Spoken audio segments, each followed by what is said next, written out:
इस लेक्चर में हम बीकॉम 2001 रेगुलर और प्राइवेट का क्वेश्चन नंबर 1 डिस्कस करेंगे वर्कशीट का। The following is the pre closing trial balance of Nadir and company on December 31, 2000। ये क्वेश्चन हमारे पास गिवन है, ये टाइटल ऑफ अकाउंट गिवन है, ये इनकी एडजस्टमेंट गिवन है।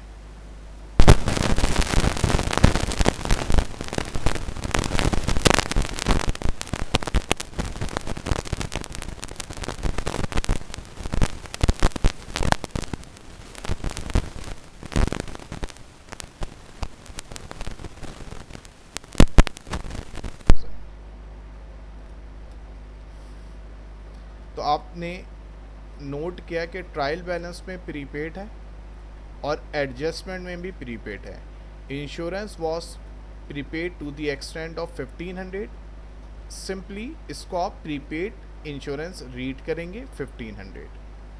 अब आपको पता है जी, हम वर्कशीट की जो एडजस्टमेंट के अमाउंट है उनको हमने कुछ फार्मूले ड्राइव किए हैं, उसके थ्रू करते हैं।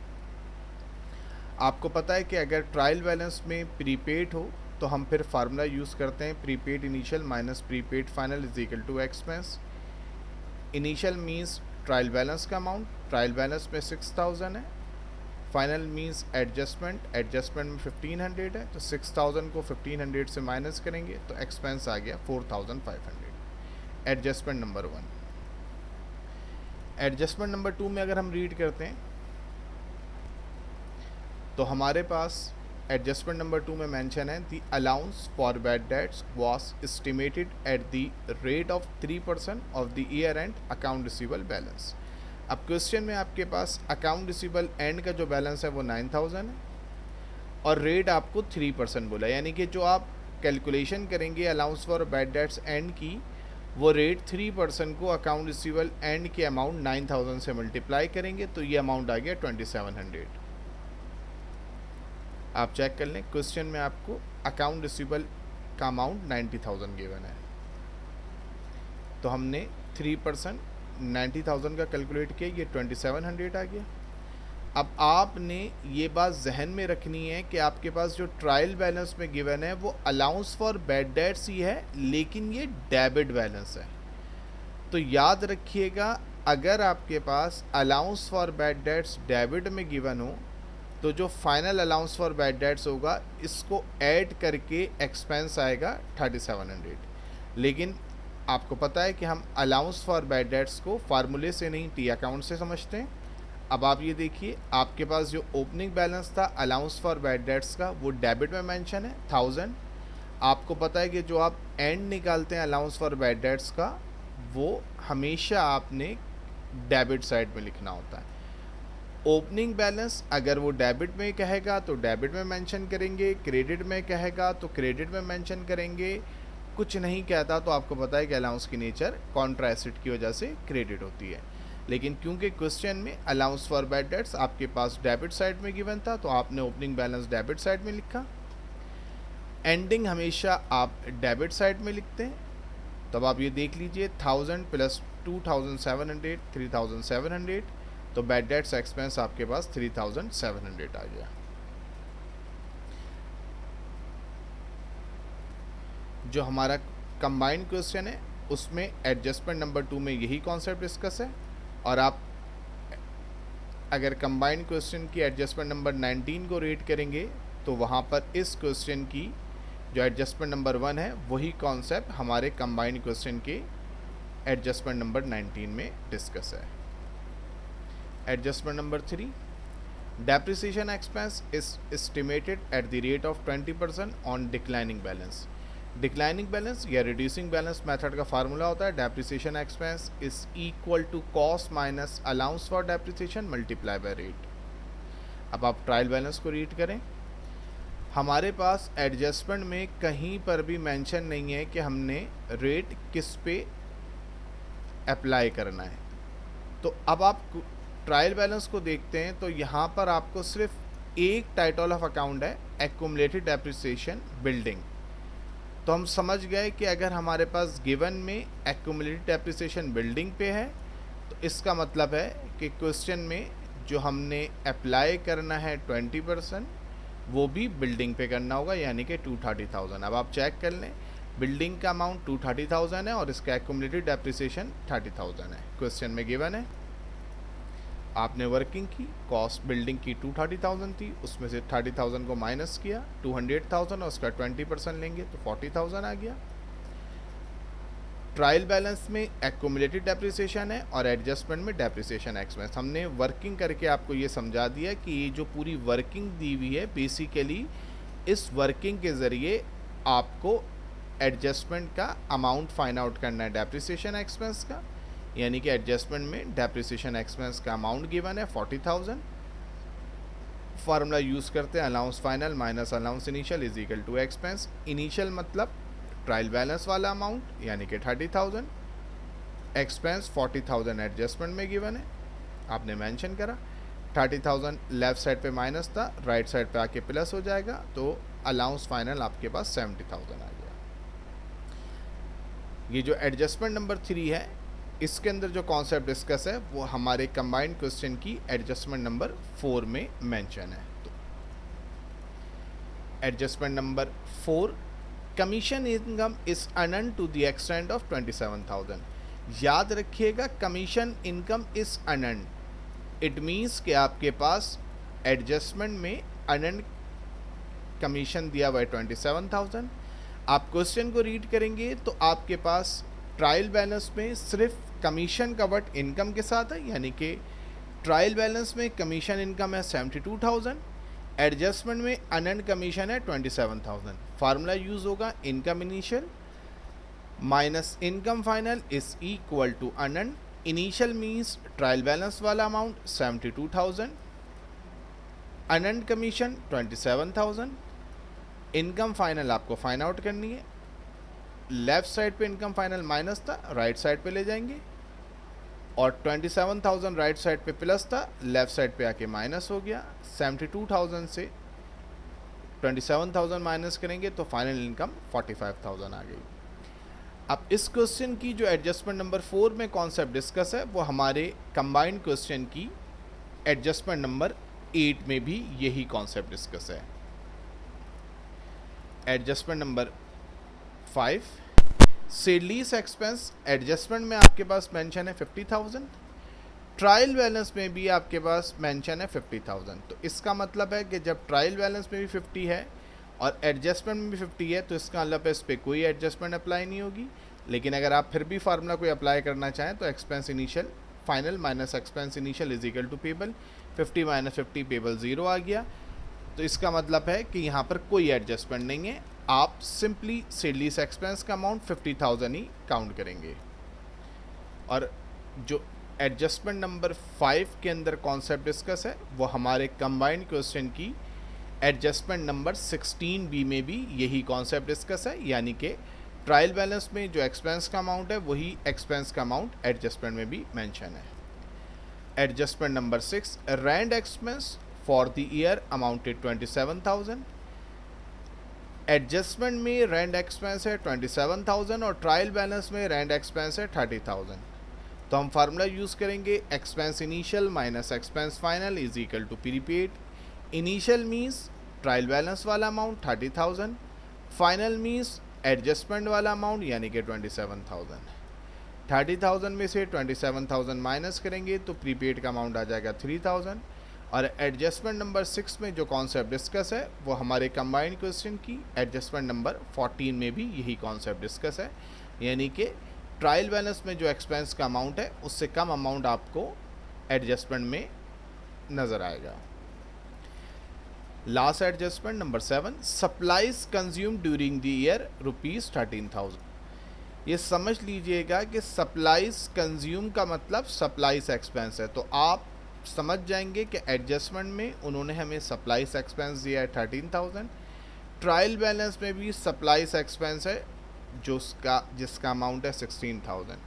तो जब आपके पास ट्रायल बैलेंस में भी सप्लाईज एक्सपेंस हो और एडजस्टमेंट में भी सप्लाईज एक्सपेंस हो तो फार्मूला यूज़ होगा supplies expense initial minus supplies expense final is equal to supplies 16,000 आपके पास इनिशियल सप्लाईज यानी कि ट्रायल बैलेंस का अमाउंट है, फाइनल मीन्स एडजस्टमेंट का अमाउंट, तो एडजस्टमेंट में सप्लाईज एक्सपेंस का अमाउंट है 13,000, 16 में से 13,000 माइनस करेंगे तो फाइनली सप्लाईज आ गई 3,000। एडजस्टमेंट नंबर 7 में जो कॉन्सेप्ट डिस्कस है वो हमारे कंबाइंड क्वेश्चन की एडजस्टमेंट नंबर 13A में डिस्कस है। इस क्वेश्चन में आपसे एडजस्टिंग एंट्री रिक्वायर्ड नहीं है, बट हम आपको समझाते हैं हर क्वेश्चन में। अब आपको पता है कि जी हमने एंट्री बनाने का आपको एक रूल सिखाया हुआ है कि इस फार्मूले के ज़रिए आप एंट्री को समझिए। देखिए ट्रायल बैलेंस में आपके पास प्रीपेड है, तो इसका मतलब है कि जो एडजस्टमेंट अप्लाई हो रही है वो प्रीपेड पे हो रही है। तो इसको सिंपल सा मैथमेटिकली समझिए कि आपके पास फार्मूले में इनिशियल प्रीपेड है, फाइनल प्रीपेड है और एक्सपेंस है। इसका मतलब है कि अगर ट्रायल बैलेंस में प्रीपेड का अमाउंट मेंशन है तो एंट्री डिसाइड करेगा एक्सपेंस। ट्रायल बैलेंस में प्रीपेड है तो एंट्री डिसाइड करेगा नया अकाउंट यानी कि एक्सपेंस। एक्सपेंस की नेचर डेबिट होती है, आपने इंश्योरेंस एक्सपेंस डेबिट कर दिया। अमाउंट भी नए टाइटल का आएगा 4,500 और क्रेडिट में यानी कि ब्लैंक साइड पे आप प्रीपेड इंश्योरेंस लिख देंगे। इसको ऐसे समझा करें एंट्री को, आपने फार्मूले के ज़रिए कैलकुलेशन की। इनिशियल यानी कि जो ट्रायल बैलेंस में टाइटल होगा वो एंट्री डिसाइड नहीं करेगा, एंट्री डिसाइड करेगा नया टाइटल यानी कि एक्सपेंस, और अमाउंट भी एक्सपेंस का आएगा। एक्सपेंस का अमाउंट 4,500 है। एक्सपेंस की नीचे डेबिट होती है, एक्सपेंस को आपने डेबिट में लिखा, अमाउंट उसका 4,500, यही एंट्री का अमाउंट होगा और प्रीपेड इंश्योरेंस क्रेडिट हो जाएगी। आपके पास बैड डेट्स एक्सपेंस का अमाउंट 3,700 आया था, तो आपको पता है बैड डेट्स एक्सपेंस की एंट्री फिक्स होती है, bad debts expense debit, allowance for bad dates credit. हमने इसको टी अकाउंट के जरिए आपको समझाया हुआ है, ये आपके सामने पूरी कैलकुलेशन मौजूद है, इसको हम डिस्कस कर चुके हैं। एंट्री नंबर 3 में डेप्रिसिएशन एक्सपेंस 40,000 आया था, तो आपको पता है डेप्रिसिएशन एक्सपेंस की एंट्री फिक्स होती है, depreciation expense debit, allowance for depreciation credit. इसमें हमें कोई परेशान होने की ज़रूरत नहीं है, अमाउंट 40,000। एडजस्टमेंट नंबर 4, अब आप फार्मूले को देखें, income initial minus income final is equal to unearned. Trial balance में क्योंकि कमीशन इनकम डिसाइड गिवन है, तो एंट्री कमीशन इनकम डिसाइड नहीं करेगा, एंट्री डिसाइड करेगा नया अकाउंट यानी कि अनएंड। तो अनएंड का अमाउंट 27,000 है, अनएंड लाइबिलिटी होता है, अनएंड आपने क्रेडिट में लिख दिया 27,000, एंट्री का अमाउंट 27,000। क्योंकि अनएंड क्रेडिट में आ चुका है, नया टाइटल अनएंड था, एंट्री अनएंड डिसाइड करेगी, अनएंड टाइटल अनएंड कमीशन जो है वो एंट्री को डिसाइड करेगा। अनएंड कमीशन आपने क्रेडिट कर दिया तो डेबिट में कमीशन इनकम लिख देंगे। एडजस्टमेंट में ट्रायल बैलेंस में भी सेल्स एक्सपेंस 50,000 है और एडजस्टमेंट में भी 50,000 है, इसका मतलब है कि इसकी कोई एडजस्टेड एंट्री नहीं बनेगी। एडजस्टमेंट नंबर 6, ट्रायल बैलेंस में भी रेंट एक्सपेंस है और एडजस्टमेंट में भी रेंट एक्सपेंस है। तो नया टाइटल प्रीपेड आया, एंट्री डिसाइड करेगा प्रीपेड। प्रीपेड की नेचर एसेट होती है, एसेट को आपने डेबिट साइड में लिखना होता है, आपने डेबिट साइड में लिख दिया 3,000, एंट्री का अमाउंट 3,000 होगा और क्रेडिट में आप रेंट एक्सपेंस लिख देंगे। तो आप देख लें, एंट्री रेंट एक्सपेंस ने डिसाइड नहीं की, एंट्री डिसाइड की है प्रीपेड ने। तो आपने एक्चुअली प्रीपेड को रिकॉर्ड करना है, प्रीपेड की नेचर डेबिट होती है क्योंकि एसेट है, आपने प्रीपेड रेंट डेबिट में लिख दिया, तो क्रेडिट में आप क्या लिखेंगे, रेंट एक्सपेंस। एडजस्टमेंट नंबर 7 में सप्लाईज एक्सपेंस 16,000 है और एडजस्टमेंट में भी सप्लाईज एक्सपेंस ही है, उसका अमाउंट 13,000 है। तो एंट्री सप्लाईज एक्सपेंस डिसाइड नहीं करेगा, एंट्री कौन डिसाइड करेगा, सप्लाईज। सप्लाईज एसेट होता है, एसेट की नेचर डेबिट में रिकॉर्ड करने के लिए होती है, तो एसेट को हमने रिकॉर्ड कर दिया डेबिट में 3,000 और क्रेडिट में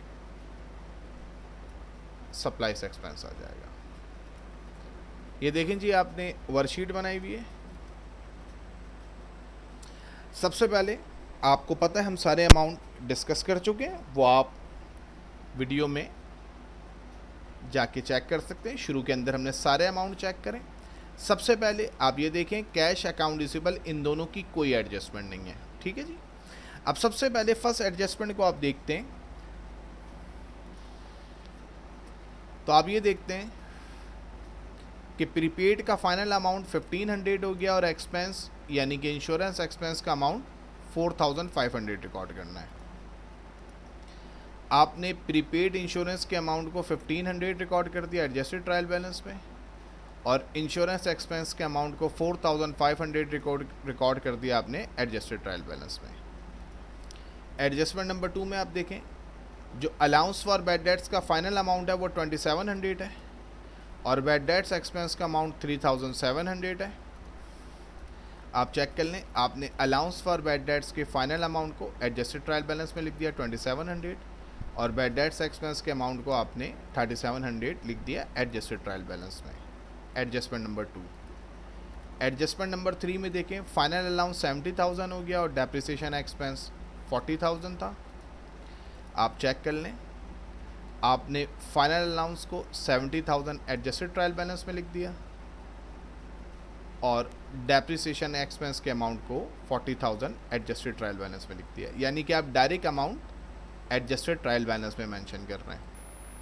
एडजस्टमेंट नंबर 4 में आप ये देखें कि जो कमीशन इनकम हो गई है उसका अमाउंट 45,000 हो चुका है और अनअर्न्ड कमीशन का अमाउंट 27,000 है।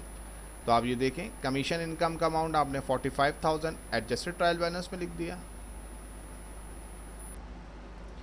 और अनअर्न्ड कमीशन का अमाउंट आपने 27,000 एडजस्टेड ट्रायल बैलेंस में लिख दिया। एडजस्टमेंट नंबर 5 में देखें, सेल लीज एक्सपेंस का अमाउंट ट्रायल बैलेंस में भी 50 है और एडजस्टमेंट में भी 50 है। तो इसका मतलब है कि एडजस्टेड ट्रायल बैलेंस में सेल लीज एक्सपेंस का अमाउंट 50,000 ही रहेगा और इससे कोई नया टाइटल ऑफ अकाउंट जनरेट नहीं हुआ क्योंकि इसकी कोई एडजस्टेड एंट्री नहीं है। आप चेक कर लें, सेल लीज एक्सपेंस का अमाउंट 50,000 ही लिखा आपने एडजस्टेड ट्रायल बैलेंस में। एडजस्टमेंट नंबर 6 में आप देख लें कि जो फाइनल रेंट एक्सपेंस है वो 27,000 हो गया है और प्रीपेड रेंट 3,000 है। आप चेक कर लें, फाइनल रेंट एक्सपेंस आपने 27,000 लिख दिया एडजस्टेड ट्रायल बैलेंस में और प्रीपेड रेंट 3,000 लिख दिया आपने एडजस्टेड ट्रायल बैलेंस में। एडजस्टमेंट नंबर 7, सप्लाईज एक्सपेंस का फाइनल अमाउंट 13,000 हो गया और सप्लाईज का अमाउंट 3,000 हो गया। आप चेक कर लें, सप्लाईज एक्सपेंस का अमाउंट आपने 13,000 एडजस्टेड ट्रायल बैलेंस में लिख दिया और सप्लाईज का अमाउंट 3,000 भी आपने एडजस्टेड ट्रायल बैलेंस में लिख दिया। यहाँ पर आपने फार्मूले के ज़रिए रीड करते हुए जिस भी टाइटल ऑफ अकाउंट का अमाउंट चेंज हुआ उन सब के अमाउंट को आपने डायरेक्ट एडजस्टेड ट्रायल बैलेंस में लिख दिया और जो भी नए टाइटल जनरेट हुए, insurance expense, bad debts expense, depreciation expense, unearned commission, prepaid rent, supplies expense, उनके अमाउंट को भी डायरेक्ट आपने एडजस्टेड ट्रायल बैलेंस में लिख दिया। अब हम आपको सिखाएंगे कि एडजस्टमेंट में अमाउंट को कैसे रीड करना है। अभी हमने एडजस्टमेंट में कोई अमाउंट मेंशन नहीं कर। अब आप गौर से देखें, अलाउंस फॉर बैड डेट्स का अमाउंट 1000 आपके पास गिवन था डेबिट में। गौर से देखिएगा, डेबिट में अलाउंस की नेचर क्रेडिट होती है, जो एंडिंग अमाउंट आया वो आपने क्रेडिट में लिख दिया। अब डेबिट के 1000 को क्रेडिट का 2700 करने के लिए आपने क्रेडिट में कितना अमाउंट लिखना है? 3700। ठीक है जी। प्रीपेड 6000 को आपने 1500 करना है, अमाउंट को कम करना है। तो जब अमाउंट को कम करना है तो डेबिट के अमाउंट को कम करने के लिए जितना भी अमाउंट कम करना होगा उसको आप क्रेडिट में लिखेंगे, अपोजिट डायरेक्शन में लिखते हैं। अलाउंस फॉर डेप्रिसिएशन के अमाउंट को 30,000 से 70,000 करना है, अमाउंट को इंक्रीज करना है। तो क्योंकि अलाउंस क्रेडिट होता है इसलिए जो भी डिफरेंस का अमाउंट है इंक्रीज करते हुए उसे भी क्रेडिट में लिखेंगे। इसको सिंपल ये याद रखें कि अगर क्रेडिट के अमाउंट को इंक्रीज करना है तो भी जो भी अमाउंट इंक्रीज हो रहा होगा उसको आप क्रेडिट में ही लिखेंगे।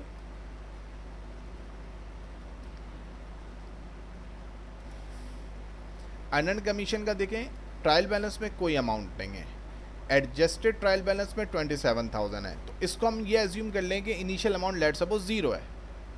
तो अगर 0 को 27,000 करना है, अमाउंट इंक्रीज करना है, तो क्योंकि अनअर्न्ड कमीशन की नेचर क्रेडिट होती है, तो जितना भी अमाउंट इंक्रीज करना है उसको आप क्रेडिट में ही लिखेंगे। प्रीपेड के अमाउंट को आपने कम करना है, क्योंकि डेबिट नेचर होती है, तो जितना भी अमाउंट कम करना होगा उसको आप क्रेडिट में लिखेंगे।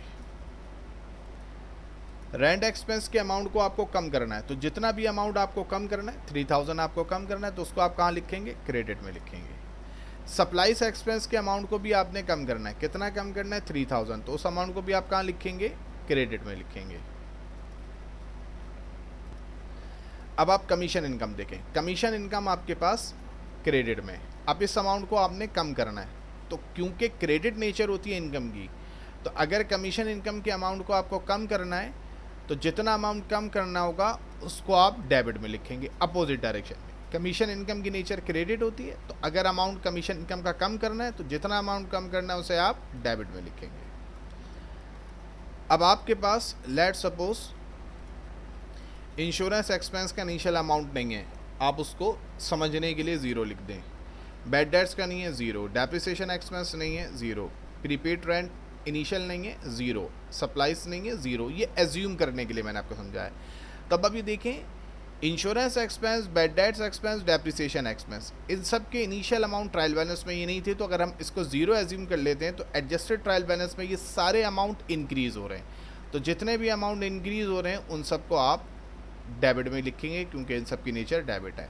सिमिलरली प्रीपेड रेंट और सप्लाईज के अमाउंट को भी देखें, क्योंकि ट्रायल बैलेंस में ये टाइटल मौजूद नहीं थे, तो हमने समझने के लिए इनके अमाउंट को ज़ीरो कर लिया। तो अगर अमाउंट इंक्रीज़ हो रहा है, क्योंकि इनकी नेचर डेबिट है, तो जितना भी अमाउंट इंक्रीज़ हो रहा है उसके हम डेबिट में लिखेंगे। आई होप कि ये बात आपको समझ में आ गई होगी। अब आप एडजस्टेड ट्रायल बैलेंस से टाइटल ऑफ अकाउंट को शिफ्ट करेंगे इनकम स्टेटमेंट और बैलेंस शीट में। सबसे पहले देखें, cash, account receivable, allowance for bad dates, merchandise inventory, prepaid insurance, building, accumulated depreciation building, accounts payable, capital और ड्राइंग, ये सारे title of account balance sheet के। तो इन सब के अमाउंट को आपने बैलेंस शीट में लिखा, और अमाउंट कौन सा लिखना है आपने? एडजस्टेड ट्रायल बैलेंस का।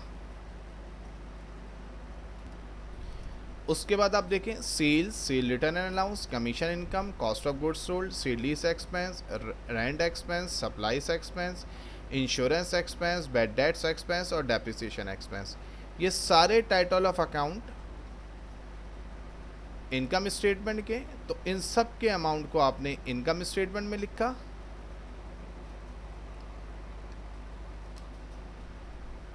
और अमाउंट कौन सा लिखेंगे?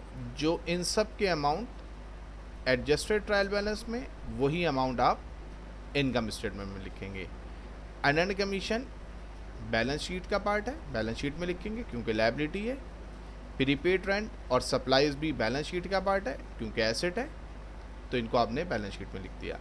अब आप इनकम स्टेटमेंट के डेबिट के तमाम अमाउंट को ऐड करेंगे, तो कैलकुलेटर के ज़रिए अमाउंट ऐड करें। 3000, 200, 30,000, 50,000, 27,000, 13,000, 4,500, 3,700 और 40,000, इन सब का टोटल आ गया 371,200।